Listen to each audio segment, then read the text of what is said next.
దిగండి. ఏంటి ఇదే నా ఇల్లు? ఊరి మీ పాసులకు పిండబట్ట ఇదేనా ఇల్లు? దిగండి. అంటే రెస్పాండ్ అవ్వాల్సిన టైంలో నేను రెస్పాండ్ అవ్వలేదు కదా. ఇప్పుడు బాల నన్ను చూడగానే మర్డర్ చేయడు కదా. మీరు ఇప్పుడు రెస్పాండ్ అవ్వకపోతే నేను మర్డర్ చేయాల్సి వస్తుంది. దిగండి. ఎక్కడ దగ్గర కాల్ వచ్చిందండి? బాబాయ్ బాబాయ్ ఏడ్రా ఎక్కడ గారు మీ కాల్ వచ్చిందండి? రే కోడ్లు నీతో చెప్పారా? చెప్పక్కలేదు, ఊరంతా తెలుసు కదేటి. ఇలా చెప్పి మా వాడి జీవితం పులిహోర చేస్తారు. బాబాయ్ చెప్పు. బాబాయ్ అడుగో వచ్చాడు. ఏంటండి ఏమైంది? నా కూతురు ఎక్కడ దాచి? మీరేంటండి ఇక్కడ శైలజ గారు? అలా చూడకయ్యా బాల. నీ ఆవిడని మీ మాంగారిని తర్వాత పలకరిద్దుగానే ముందు మర్యాదగా మా అమ్మాయిని ఎక్కడ దాచావో చెప్పు. భాగ్యలక్ష్మి, భాగ్యకి ఏమైంది సార్? ఒరే అవన్నీ తర్వాత ఇట్రారా, మీ నాన్న లోపలికి గడేసుకున్నాడు.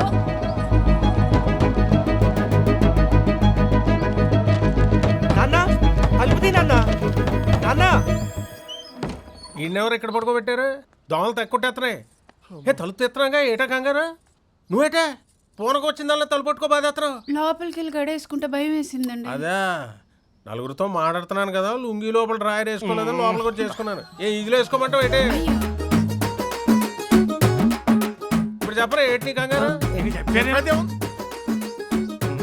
మా అమ్మాయిని ఎక్కడ దాచాడో చెప్పానండి. అసలు భాగ్యకి ఏమైందో చెప్పండి మీరు ఫస్ట్. మేము అడిగింది మళ్ళీ మమ్మల్ని అడుగుతావు? చెప్పరా. రేయ్ బాలగాడు ఫోన్ లిఫ్ట్ చేయట్లేదండి. వాడు ఇప్పుడు ఎత్తే పొజిషన్ లేడు కానీ మ్యాటర్ ఏంటో చెప్పు. అది కదా భాగ్యలక్ష్మి ఇక్కడ పెద్ద హాస్పిటల్లో పిల్లలు పుట్టకుండా ఆపరేషన్ చేయించుకుంటుంది. ఆల్రెడీ పెద్ద డాక్టర్ని కూడా మాట్లాడేసిందంట. గంటలో ఆపరేషన్. ఆపరేషనా? రే బాలా, భాగ్యలక్ష్మి సిఎంసి హాస్పిటల్లో పిల్లలు పుట్టకుండా ఆపరేషన్ చేసుకోబోతుందంట. ఏం మాట్లాడుతున్నావు? అదేంటి మా అమ్మాయి ఆపరేషన్ చేయించుకోవడం ఏంటి? పద. అలా చెప్పకుండా పారిపోతారు. అడుగుతుంటా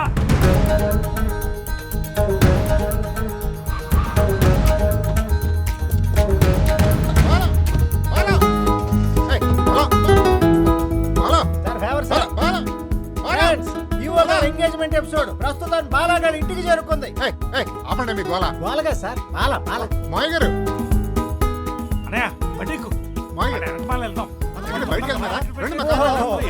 చూసారా ఈవో గారు సిగ్గు లేకుండా కాబోయే మామ గారిని కార్యక్రమాన్ని ఆహ్వానించారు. వెంటనే మామయ్య గారు నేరుగా డ్రైవింగ్ సీట్ వైపు దూసుకెళ్తున్నారు. పులిగోరు మామయ్య గారు పక్కన ఎక్కారు. బాలాగారి నాన్నగారు మనవణ్ణి మరి ఎక్కారు. మెరుపు వేగంతో బండి బొమ్మ సెట్ దాటింది. మెయిన్ క్యారెక్టర్ మీరు ఎక్కడ ఉండిపోయారండి? రండి అబ్బా రండి. ఫ్రెండ్స్, మన ఈవో గారిని ఆటలో అరటిపండు చేసి నడి రోడ్డు మీద వదిలేసి వెళ్ళిపోయారు. ఓకే సార్ మీ రియాక్షన్ అడుగుతున్నారు. ఇంత చిన్న వయసులోనే నీకు ఆపరేషన్ ఎందుకు? అసలు నీకు ఆలోచన ఎప్పుడొచ్చింది? నిన్న నైట్ స్వయం కృషి మూవీలో విజయశాంతిని చూసినప్పుడు. ఏంటి సినిమా చూసి డెసిషన్ తీసుకున్నావా? మీకు ఇది ఫూలిష్గా అనిపించవచ్చు, కానీ నాకు ఇది చాలా ఇంపార్టెంట్. మీరు చేయకపోతే నాకు చెప్పండి, నేను వేరే హాస్పిటల్ చూసుకుంటా. భాగి, ఎవరయ్యా నువ్వు? అడుగుతున్నది నిన్నే. ఏం మాట్లాడవేంటి? ఒక్క నిమిషం అండి.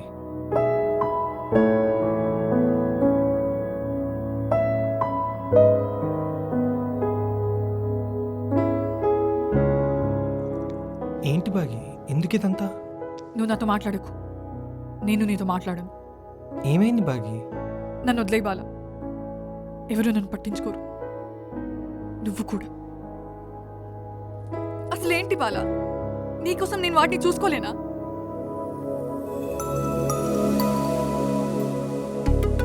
నాకు నువ్వు కావాలి బాల, కావాలి అంతే. కనీసం ఇలా చేస్తే అయినా నా మా ఇంట్లో వాళ్ళు నీతో పెళ్లి కొప్పుకుంటారని. నిన్ను పెళ్లి చేసుకోవడానికి నాకు ఇది తప్ప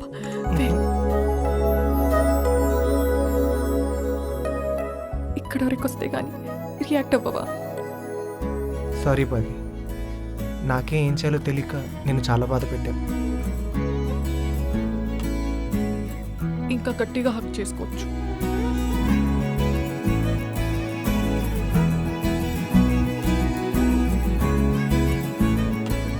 మనం ఎప్పుడూ ఇలానే ఉంటామని చెప్పు.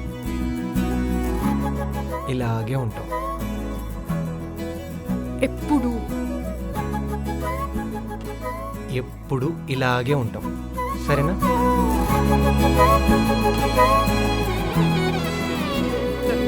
బాబాయ్ ఏ భాగలక్ష్మి, నీకేమన్నా పిచ్చెక్కిందా? పెళ్ళాన్ని పక్కన పెట్టుకున్న కక్కుర్తి పనిలేటరా. నాన్న, నువ్వు బాధపడకమ్మా, నేను మాట్లాడతాను. తను పిల్ల దొరికిచ్చింది, మీరు నిదానంగా వచ్చేయండి. ఆపండి. ఇది హాస్పిటల్ అనుకుంటున్నారా, సంత అనుకుంటున్నారా? ముందు అందరూ బయటకు వెళ్ళండి. నాన్న పదండి బయటికి వెళ్దాం. 50 రూపాయలు ఎందుకు ఆటోకి? పక్కనే కదా హాస్పిటల్. అయ్యరా, అలా దుబాయ్ ఆవిడ చావు మా చావుకు వచ్చింది. నా సర్వీస్లో ఎన్నో కేసులు చూశాను కానీ ఇలా ఇప్పుడు జరగలేదండి. అందుకే కంగారులో ఏం చేయాలో తెలియక ఏం చేయకుండా ఉండిపోయాను. ఇలాంటి పనులు చేసేటప్పుడు కంగారు పడకూడదు, సిగ్గుపడాలి. చేస్తే రక్తదానం చేయాలి లేదా అన్నదానం చేయాలి, కానీ ఈ దానాలేట్రా, పిండదానం అని. అసలు మన ఇంట వంట ఉన్నాయాలంటే మరి అలా తీసిపారేకండి సార్. ప్రపంచంలో పిల్లలు లేక బాధపడుతున్న ఎంతో మంది ఈరోజు పిల్లలు కలిగి సంతోషంగా ఉన్నారంటే దానికి కారణం మీ అబ్బాయి. మీ అబ్బాయి లాంటి వాళ్ళు. అయినా ఇది ఈ రోజుది కాదండి, మన పురాణాల్లో ఎప్పటి నుంచో. చచా, ఆ బూతు బాగోతాం మళ్ళీ ఎతక. నీడు కూడా అదే చెప్పాడు. నాకు చెప్పింది కూడా ఈడే. సారీ అయిపోయారు. మరే ముక్కేదో నాకు అప్పుడే చెప్పచ్చు కదా. చెప్పడానికి బాగానే ఇక్కడ చెప్పినిచ్చారు బాబాయ్. ఎవడికి నచ్చిన స్టోరీ వాడు రాసేసుకున్నాడు.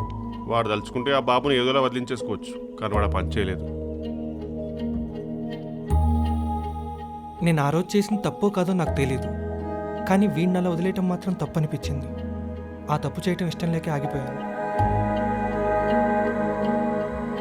అంటే ఇప్పుడు ఈ అమ్మాయికి నీకు అక్రమ సంబంధం లేదా బాలా? నీ తొట్టిలో మట్టి. సారీ బాలాగారు, ఆ రోజు భయంలో మీ గురించి ఏదేదో అనేసుకుని తొందరపడ్డాను. అవన్నీ వదిలేయండి ఇంకా. మరి బాబు పరిస్థితి? బాబు గురించి మీరేం దిగులు పడాల్సిన అవసరం లేదు. ఆ విషయంలో మేమిద్దరం ఒక డిసిషన్కి వచ్చాము. మేమే పెంచుకుంటాం. మేమేంటి ఏం మాడుతున్నది? మీకు ఇంకా అర్థం కాలేదా? నేను బాలతోనే ఉంటాం.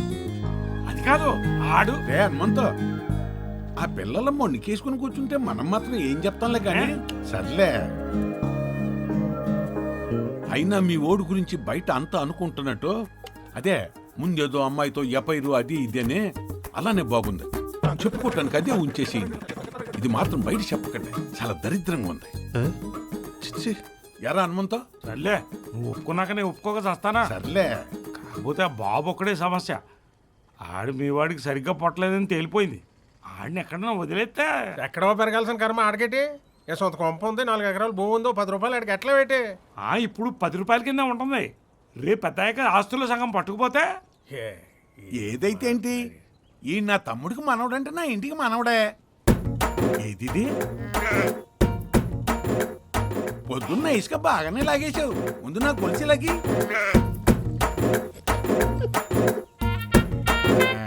ఇదిగో నా మనవడికి నేను ఇచ్చే ఫస్ట్ గిఫ్ట్. మొత్తానికి ఈ పులిహోర పథకం వీడికి రాసి పెట్టుంది. తగలేరా, నీ చూసుకుంటాలే.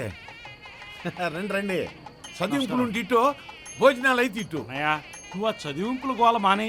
అలాగే హనుమంతరావు బుర్రుండి చేస్తున్నావా ఈ పెళ్లి? చూస్తూ చూస్తూ పిల్లోడు నోటేట్రా. ఆ పిల్లోడు మనం అనుకున్నట్టు కాదు, విషయం వేరే ఉంది అక్కడ. నువ్వు ఆగ్రాన్మంతో అవును పిల్లాడు ఉన్నాడు, ఆడు ఎలా పుడితే ఏంటంట, మా పిల్ల మా ఇష్టం. అయినా మాకు లేని దొరద నీకెందుకంట? చదివింపులుంటే ఇట్టెళ్ళు, భోజనం చెయ్యాలంటే అట్టెళ్ళు. ఒకవేళ నీకు తోసుపాటు కాకపోతే ఆకు మీద ఐటమ్స్ అన్ని పట్టయ్యో లేదో లెక్కేసి నాకు చెప్పు. వెళ్ళు వెళ్ళు. ఇలాంటివి పడాలనే నేను ఒప్పుకోలేదు, నువ్వు పుసుక్కుని ఒప్పేసుకున్నావు. నేనేం ఊరికే ఒప్పుకోలేదు. ఆ కుర్రోడు చేసింది ఏంటదే? అదేదో సరువు గోష అంట. ఏదో గోషే, అదేందో నాకు సరిగా అర్థం కాలేదు కానీ దాన్ని ఎలా మాత్రం నాలాంటి పిల్లలు లేని వాళ్ళకి తెలుస్తుందిరా. ఏ సంబంధం లేని ఆ బాబునే వదలలేదు అల్లుడు, ఇంకా మన అమ్మాయిని వదులుతాడా? అన్నయ్య ఆగాగో, నువ్వేదో ఎమోషనల్ అయిపోయి నన్ను కౌగులించుకోవటం గట్ట వద్దులే గానే, నేను చెప్పినట్టు నువ్వు మీ ఇంకుడి దగ్గర బెండ్ అయిపోకుండా ఈ పెళ్ళంటే ఇష్టం లేనట్టే ఉండో లేకపోతే ఇప్పుడు నుంచి ఎక్కేస్తాడు నీ మీదకి. పొద్దున్నుంచి అసలు నవ్వులు పలకరింపులు లేవన్నాయా? అదే తగ్గేదేలే. మా అత్తగారు నాకు ఇచ్చారు, నేను నీకు ఇస్తున్నాను. పెళ్ళయ్యాక నీకు ఇష్టమైన ఉద్యోగం చేసుకోవచ్చు, నీకు ఇష్టం వచ్చిన బట్టలు కూడా వేసుకోవచ్చు. కానీ ఒక కండిషన్ మాయ్, హిందీ సీరియల్ అర్థమయ్యేలా నాకు కూడా పాఠాలు చెప్పాలి మరి. వెంకట్రావు గారు, అబ్బా పానసకాయ బిర్యానీ అండి, మంచి పాలి కుదిరిందండి. ఎందుకు కుదరదు? తక్కువేటి ఆకు 300 లాగాడు. ఐస్ క్రీమ్ తిన్నావా? అయ్యో చల్లగుందని తినలేదండి. శివరాకర్ని ఒక కిల్లు ఎట్టుంటండి, ఇంకా అదిరిపోనండి. ఏటిద్దాం వస్తానండి. 25 రకాల ఐటమ్స్ పెట్టాం. కిళ్ళి ఒకటి తక్కువ వచ్చిందట యాదవ్కి. అలాగుంటది.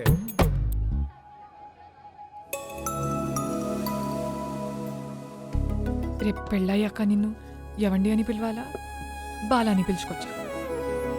నీకు ఇష్టం వచ్చినట్టు పిలు. అయితే నేను బాలా అని పిలుచుకుంటా, నాకు ఆ పేరే ఇష్టం. నువ్వు పిలిస్తే నాకు కూడా నా పేరంటే బాగా ఇష్టం. మీకు ఇష్టం, మీకు ఇష్టం, ఇంకేంటి కష్టం? కానివ్వండి ఆయన మహా.